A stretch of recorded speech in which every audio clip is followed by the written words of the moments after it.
Please get ready for a dictation of transcription number 130 from Sir Kailash Chandra magazine. 5 seconds. Start. Sir, coming to revenue receipts, I feel the railways can earn a sizable revenue if they tone up administration, cut down wasteful expenditure, repair wagons and coaches in time to increase their lifespan, which would save huge expenditure. Otherwise, these wagons and coaches would be disposed of as scrap iron.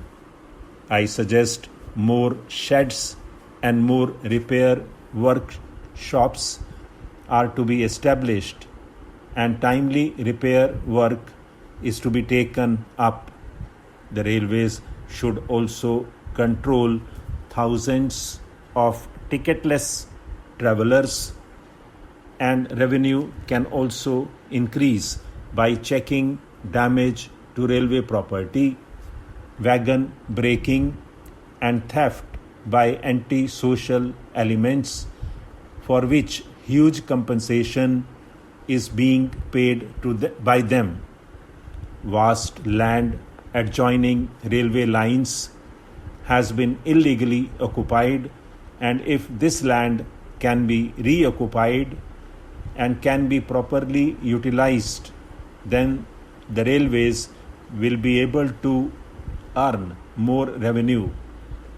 Indian Railways received a World Bank loan of $400 million.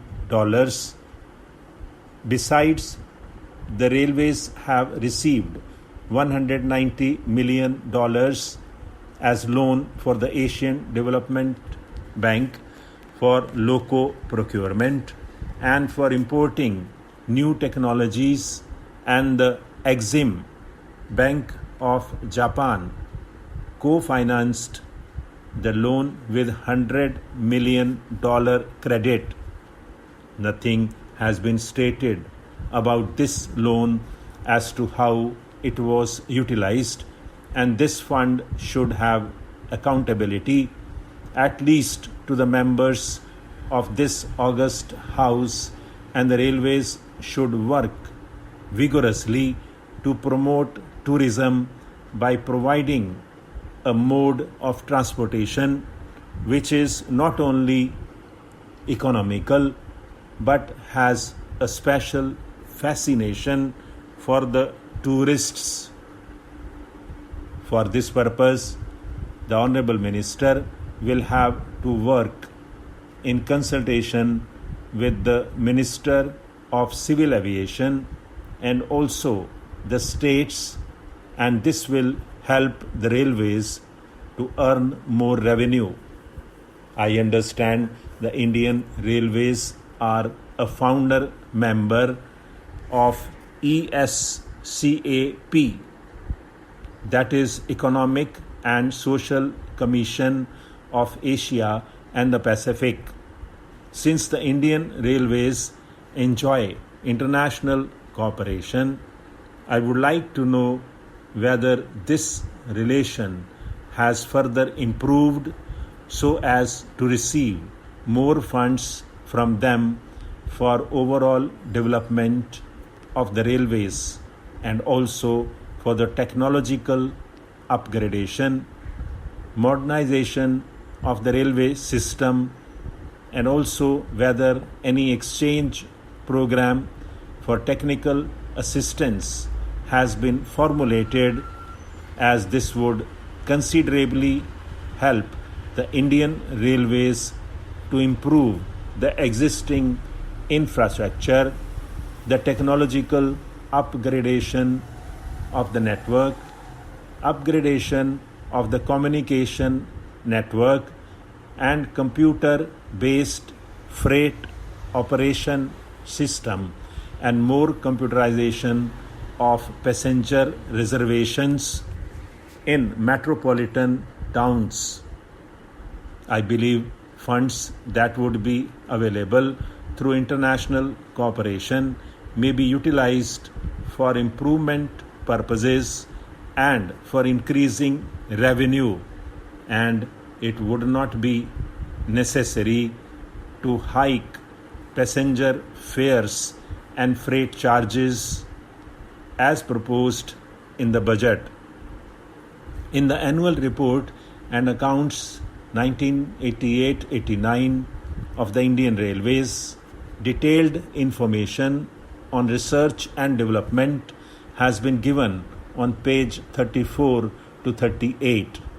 It has been mentioned that the research, design and standard organization functions as advisor and consultant to help the Indian Railways in all technical matters. Scientists, technologists, educationists, and senior executives are in this body. I would like to suggest that in this regard, that is, in technical matters and in connection with the technical improvement and technological upgradation, the Indian Railways should work for research and development in collaboration with IITs, universities, and national metallurgical laboratories and other national laboratories under the Council of Scientific and Industrial Research. More research and development centers need be opened, for which there should be provision in the budget. It should provide funds for further technological developments. Now, Madam, coming to the question of railway safety, I regret to point out that we have not been able as yet to completely eliminate railway accidents or even to substantially reduce them.